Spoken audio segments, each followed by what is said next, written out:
I want to say thank you very much for taking the time out of your very busy schedules to watch this video. I hope that there is something within it that is a benefit to you or to somebody that you know. Please like, subscribe, leave a comment down below, as I am open to conversation, and of course, share this video. When we were last discussing, we were talking about servant leadership, and I had gone ahead and paused at principle number 4. So we're going to go ahead and start with number 5 here, where he believes, Mr. Greenleaf believes that persuasion would be the 5th principle. Some people misunderstand persuasion and believe that it's very similar to convincing someone to do something they don't want to do. But we're not looking to convince someone to see what you see. Instead, persuasion is getting them to see what you see through their own intuitive sense based on your actions. There's a much easier way of presenting this, in my opinion, would be the idea, I guess you could say, of the big picture, getting them to see the big picture as you do. John C. Maxwell talks very well about getting people to see the big picture and the 21 irrefutable laws of leadership. But I'll go on here. You won't be able to persuade someone to follow you without first understanding your own motivations, finding mental health, and so on.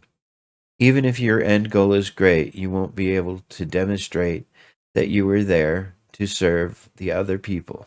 You still will find yourself talking to them from a hierarchical position. This is where you want to show and use communality between you and others in the organization.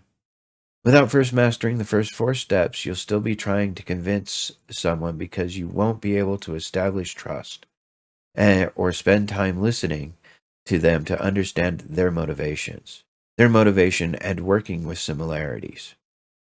You persuade someone through consistent action that reveals your true nature. Part of the idea of being able to get them to see the bigger picture is having your actions lead to the bigger picture or the goal or whatever.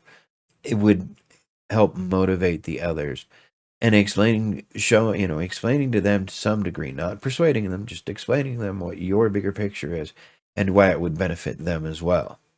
Because there are times you need to keep in mind the concept of what's in it for me. So this is kind of where number 6, the principle that Greenleaf covers, is conceptualization. And as a leader, you need to have a vision and understanding of what the end goal is. In other words, you must be able to articulate the answer to the question, where are we headed? And be able to explain it to the others that you are leading to see it and to understand why it is a benefit to them to head there.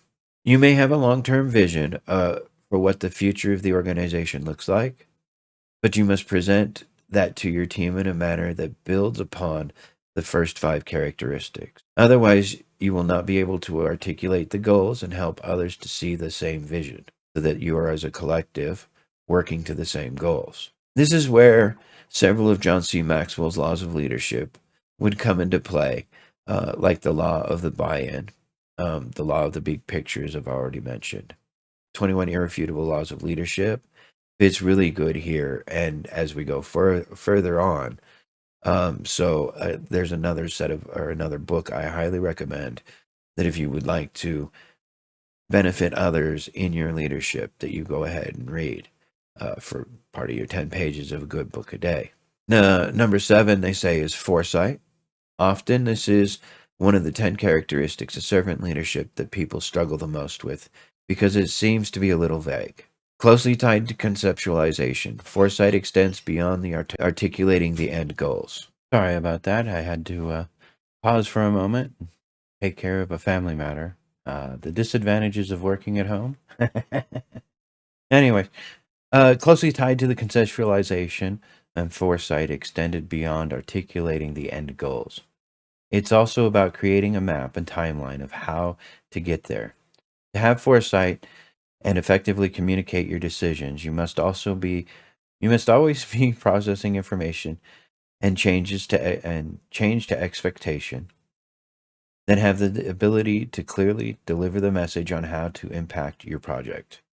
To have foresight and effective communication in your decisions, you also must be processing information and change with expectations, as well as have the ability to deliver the message clearly on how it's going to impact your project. But it usually gets easier with experience. To achieve foresight, you must rely on raw data, quantitative information, and your initiative based on past experiences to communicate your goals, methods that will be used, and the timeline. You also need to heavily rely on your listening skills because your team members will also likely have some foresight of their own. This also means that you will have, being a servant leader, listening, empathic, you'll be open to other recommendations within your team as well, or your organization, to help improve or help get you to your overall goals, as opposed to say, no, I'm the only one who knows how to get there, and it's only me, and nobody else can help me get there. So that itself is also part of a problem with that hierarchical leadership, that traditional, you do what I say.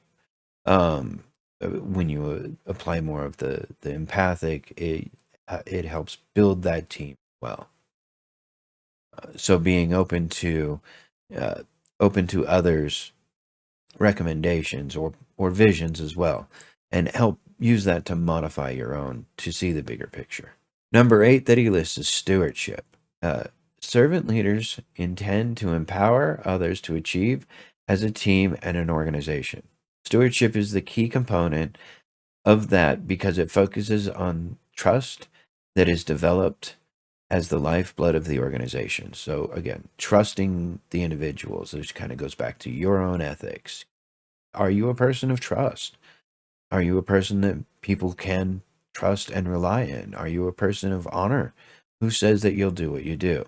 A steward is a person leading the way in the dark tunnels and holding the light for the others to see. But it is impossible for the leader to be everywhere all at once. To oversee all of the elements and decisions that are made on a regular basis. This is where some leaders throw up the 20/80 rule, as in excuse, also not being an effective stewardship. For those who aren't aware, the 20/80 rule that you would usually hear is you give, because 20% of the people do 80% of the work and 80% of the people only do 20% of the work, then as a leader, you give 80% of your attention to the 20% of the people and 20% of your attention to the 80% of the people. But they'll use it as an excuse if somebody kind of falls a little behind or off and just kind of say, well, now you only get 20% of my attention. This is not an effective leader or stewardship. It dissolves trust. So even though you're only giving 20% to 80% of the people, that attention can still be found in effective ways, and you can still take the time for one-on-one conversations. When you lose the empathy of your team, it starts to dissolve and fall apart.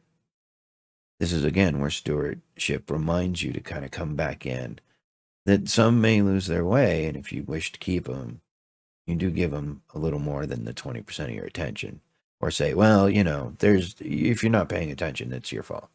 Peter Block, an American author, consultant, and speaker in the area of organizational development, community building, and civil engagement, suggests that stewardship is about accountability without control or compliance. Accountability without control or compliance. So being accountable for yourself as well as those that you lead.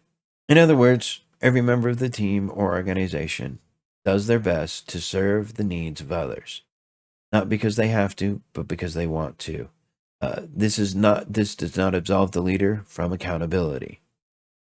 As a servant leader, however, this does not mean you set yourself for others.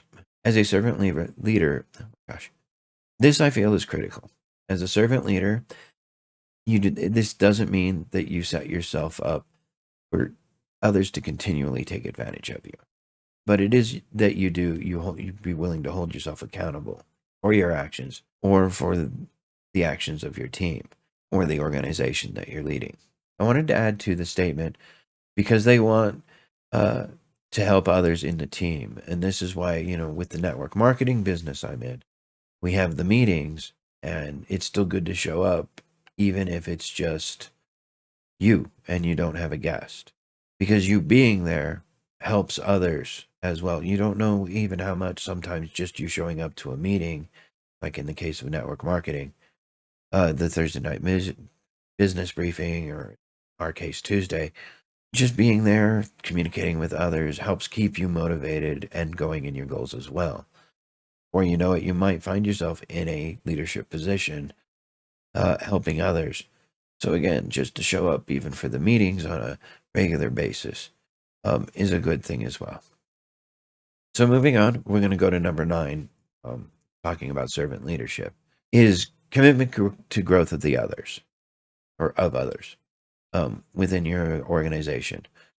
So over the years, the concept of helping others grow has become an important part of every leadership theory. True leaders want to help others succeed. Servant leaders focus on this at least as often, if not more so, than other leader models, because they are focused on building others up. True leadership isn't about being in charge all the time. If you're a leader of an organization, part of your responsibility is to prepare those who come after you with the knowledge and skills that you have acquired, so that the organization can continue successfully long after you've moved on. And of course, the statement moved on either as you found something a little better, wanted to try something different. Life happens weird in massive coronary. In the workplace, the same concept does apply. If you're the CEO, you can't be responsible for every action. To grow the organization, you also can't be the only leader. In other words, every task and every project can't be through you. Instead, you must develop leaders through the organization and empower them to make decisions that will help the team. This is also delegation. That's what the military would call it, delegation of responsibility. And as a good leader, that's what you'd be able to do to, again, continue to help empower others, and they move up. So it's just, and it doesn't even have to be significant in a lot of cases, for people to feel that it's appreciative, or that it's some kind of notice for the work or contribution that they have done to the business. Whether, again, it's a corporation sold on the stock market, small independent business with 5 employees, or a massive network marketing organization with 100. So as the guy at the top, at the head of the organization, you can't have everybody coming to you. You have to have some way of delegating that responsibility to other people, or letting them know that they can go to other people for that particular question. Your goal is to learn how to be a leader. Live those characteristics, and then teach others on how to be a leader. Often the hardest part comes last, though it can also be the most rewarding, which is to stand back and to let the leaders you've developed flourish. And oddly enough, help them find ways to solve it themselves. That would be the key trick there. I don't know if trick's the right word, but you get the idea. Is to help them develop the skills to be able to solve those questions themselves, to come to their own conclusions and know that they can do that, building the faith and trust. So with that, we're going to go ahead and move to number 10, which is building a community. And finally, servant leadership aims to empower the community as a whole. That community can be a small team inside a large organization, your town, or even within your own company. With the 10 principles, you are committing to building connections within the organization, so that, again, you are not the focus, but teammates, hopefully, have the stronger bonds with others and can reach out to them instead, and all the relationships revolve around you. The spiderweb of connections, engaging empathy among people, not just following between you and the rest of the team. This type of relationship building between the members of the community builds trust and moves the organization towards the intended destination. Because that way they know, well, if you've got someone who's particularly good in your organization with this skill set, that people within the team as a whole can go to this person with that skill set. and that you trust that person enough to let them lead those people.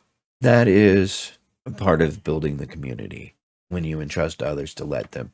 So, and then of course, again, when you have your team and they know they can go to somebody else, they would be able to allow you more free time, again, work-life balance, or to take on or look to other responsibilities or ways of modifying the things that you do as the leader.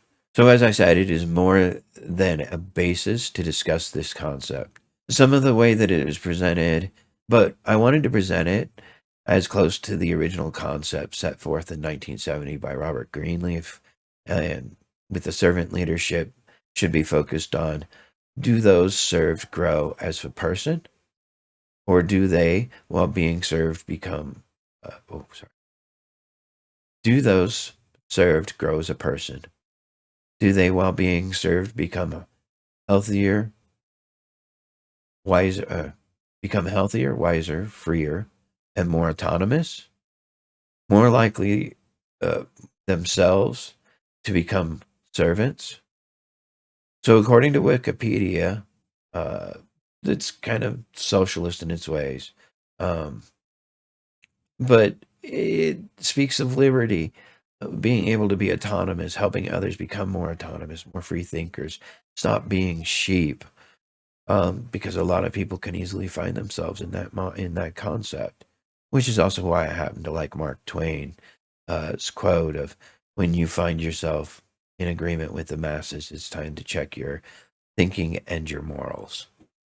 So I also want to say one of the concepts I at least found myself saying that I've adopted when I've had sort of a servant leadership attitude, which is I took servant leadership and kind of modified it some, is that I find myself asking just this simple question to a lot of people: how can I help? Problem solving is one of the highest paying skill sets a person could master. And it is a skill set that can be mastered. So with that, I want to say thank you very much for taking the time out of your very busy schedules to watch this video. I hope that there is something in here that is a benefit to you or to somebody that you know. Please like, subscribe, share, leave a comment down below. I am open to discussion, and willing to have a discussion on this topic and others. Thank you very much, and I do hope you have yourself a very beautiful day. And about the time this should be coming out, Thanksgiving should be coming, so I hope you have yourself a very thankful Thanksgiving. Thank you very much, and again, have yourself a very beautiful day.